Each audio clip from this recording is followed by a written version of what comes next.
আসসালামু আলাইকুম প্রিয় ভাই ও বন্ধুরা, আমি শেখ হাবিব লিসবন পর্তুগাল থেকে আপনাদের ভাই বলছি।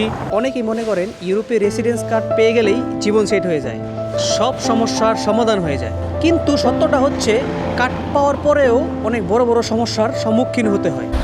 আসলে কারা ইউরোপে কার্ড পাওয়ার পরে সমস্যায় পড়ে আর কেন পড়ে, বাস্তব অভিজ্ঞতা থেকে কিছু কথা বলবো আজকে। ভিডিওটি শেষ পর্যন্ত দেখুন, অনেক কিছু জানতে পারবেন। আর এখনও যদি একটা লাইক না করেন, লাইকটি দিয়ে দেন, এবং সাবস্ক্রাইব না করলে সাবস্ক্রাইব করে বেল আইকনে টিপে দেন। বাসা থেকে বেরোয়ার সাথে সাথে আমার একটা অর্ডার দেয় বার্গার কিং থেকে, তো বেশি না 2 কিলোমিটার, অলমোস্ট 3 টাকা। তো মোটরসাইকেল আমি এখনও স্টার্টও দিই নেই। বিসমিল্লাহি সুবহানাল্লাযী সাখারা লানা হাযা মা কুন্না লাহু মুকরিনিন ওয়া ইন্না ইলা রাব্বিনা লামুনকালিবুন।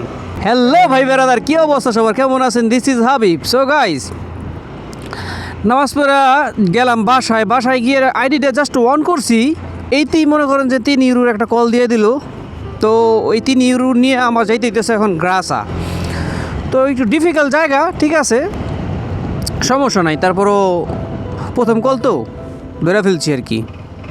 একটু দিক গেলই, চাকাটা কি পাঞ্চার হয়ে গেছে কেন কি আমার? আবার না, পাঞ্চার হয় নেই। রাস্তার ভিতরে থামাই, এদিক কিছু কলম দেখছো হলো কিসের জন্য আমার ডর করে এখন। এই যে দেখেন, এই যেতেছে একটা আইমা, মানে এখানে কার্ড রিনিউ করার ক্ষেত্রে যারা নাকি নতুন নতুন কার্ড, মানে কার্ডের জন্য ফিঙ্গার দেয়, তারা সবাই সিরিয়াল ধরে আছে, দেখছেন? এই যে এখানে মানুষগুলোর যে আপনার দেখাইলাম প্রথমে, যে তারা কিসের জন্য দাঁড়ায় আছে জানেন? শুধু তার নিজের কার্ডটা নবায়ন করার জন্য। তো ইউরোপে আসলেই যে ঝামেলা শেষ তাই না, মানে কার্ড পেয়ে গেলাম ঝামেলা শেষ এটা না, কার্ড পাওয়ার পরে আরও অনেক ঝামেলা থেকে যায়। যেমন কার্ড রিনিউ, আপনার ভাইয়ের তো আলহামদুলিল্লাহ কোনো সমস্যা হয় নাই, আর কোনো জায়গায় যাইতেও হয় নাই।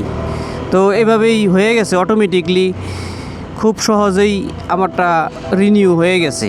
কিন্তু ভাই, সবার ভাগ্যে কিন্তু এতটাও ভালো না, ঠিক আছে? যারা এই কার্ডের রিনিউর পেছে পড়ে, তাদের জীবনটা একদম বিষ হয়ে যায়, বিষ। কারণ হইতেছে আপনি কার্ড পাইছেন অলরেডি, আপনার ইউরোপের কার্ড আছে, তারপরও সেই কার্ডটা নিয়ে ওরা কী করে ঘুরায়।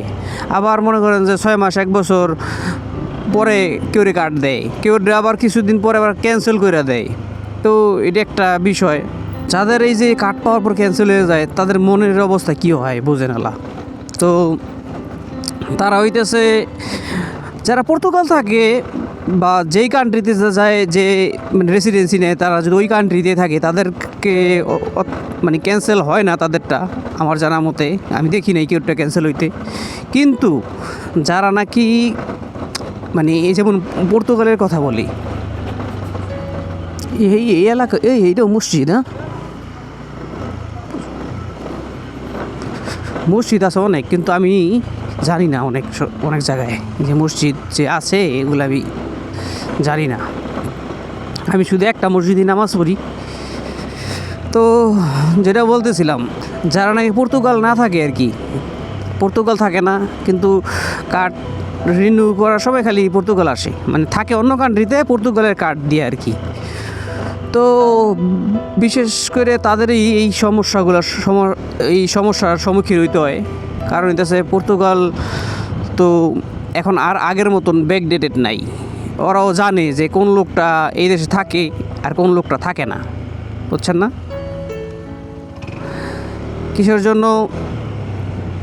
স্বাভাবিক, আপনি যদি এই দেশে থাকেন বা যে কান্ট্রিতে থাকেন, তো ওই কান্ট্রিতে যে সময় থাকে, যেমন এই দেশে আমি যেমন থাকি, একটা জিনিস কিনি, যে কোনো জিনিস কিনি, আমি নিফ দেই, বা এই যে আমি এই প্রতিদিন প্রায় 2-1 দিন পর তেল ভরি ওখানে আমার নিফ দিতে হয়। নিফ বলতে দিতেছে আপনার ব্যাঙ্ক কার্ড ইউজ করতে হয়। পর আমার এই দেশে একটা নিফ নাম্বার আছে, ঠিক আছে? যে নাম্বারটা ইউজ করলে ওই বছর শেষে আপনার, মানে যেটা দেয়া IRS ডিক্লারেশন দিতে হয়, ওটা হচ্ছে নিফ নাম্বার বলে। তো যারা পর্তুগাল আছেন তারা তো জানেন, আর যারা বাংলাদেশ থেকে দেখেন, আমার ম্যাক্সিমাম ভিউয়ার বাংলাদেশ থেকেই, তাদেরকে বোঝানোর উদ্দেশ্যে আমি একটু সহজভাবে বলার চেষ্টা করি।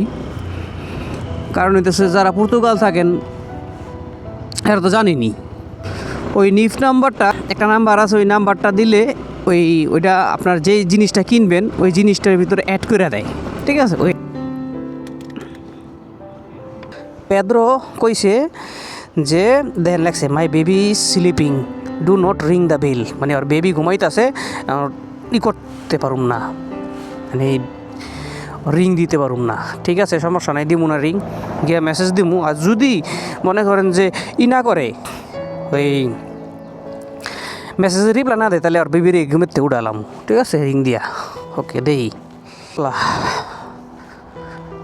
দুই রোজা রাখছি তো, রোজার ভিতরে মাথা একটু কাজ করে কম, কারণ হইতেছে যে বেটা কইছে বেটার বেবি ঘুমাইতেছে, রিং দিতে না, আমি গিয়ে সবার আগে রিং দিয়ে দিছি, বুঝছেন, এই অবস্থা। তো আজকে শিয়ালের বিয়ে হইতেছে, ঘুরি ঘুরি বৃষ্টি আর রৌদ্র, তো যাই দেখি এখন একটু অন্য জায়গায় যাই।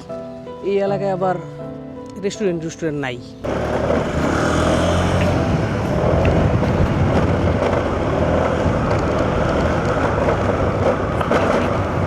একটা শেষ না হইতে আর একটা দিছে আবার সাকুরা। ওকে,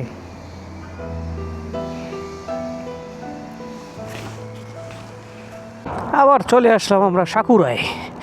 সাকুরার থেকে একটা অর্ডার নিব।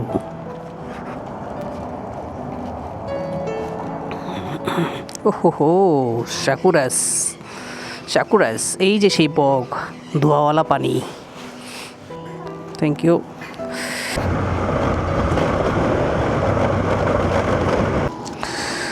ভাগ্য ভালো, আসার সাথে সাথে পেয়ে গেছি।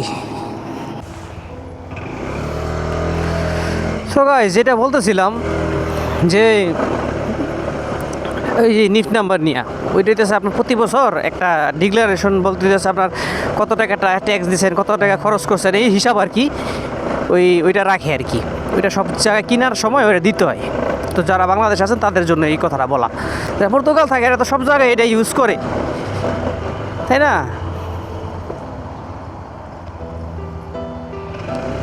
বেটি খুশি হয়ে গেছে। যারা পর্তুগাল থাকে তারা তো এটা সব জায়গায় ইউজ করে, আর যারা নাকি অন্য দেশে থাকে এরা তো ইউজ করতে পারে না, তাই না?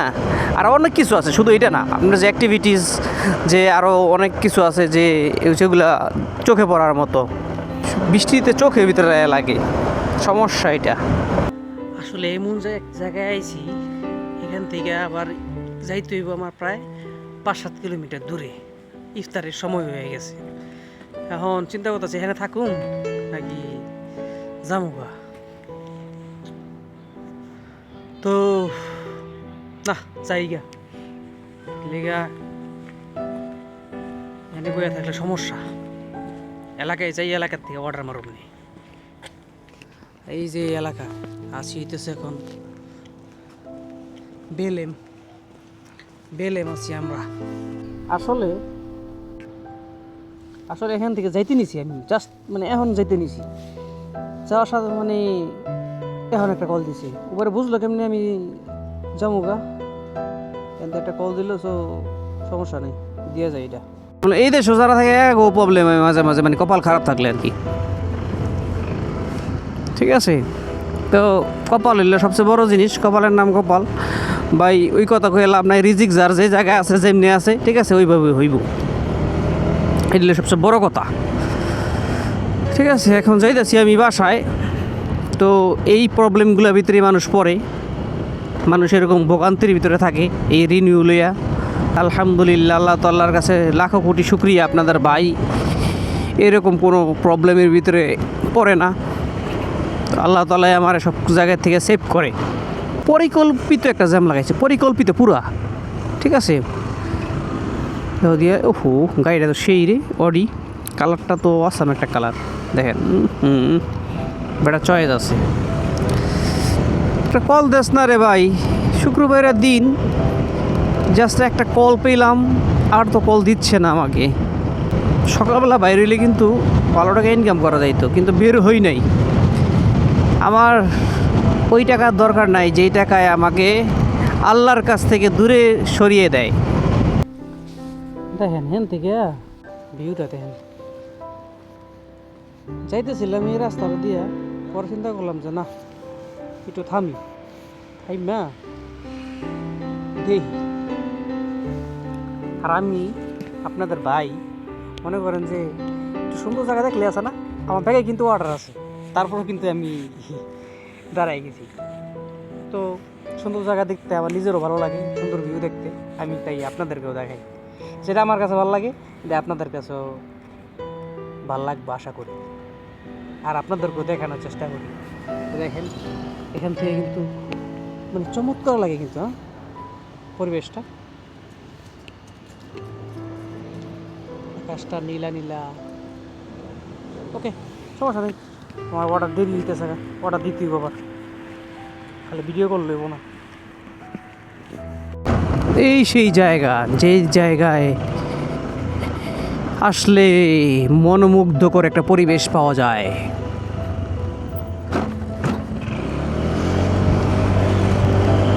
আসলে পর্তুগাল কিন্তু ভাই শুধু পাহাড় আর পাহাড়, মানে পাহাড়ের অভাব নেই।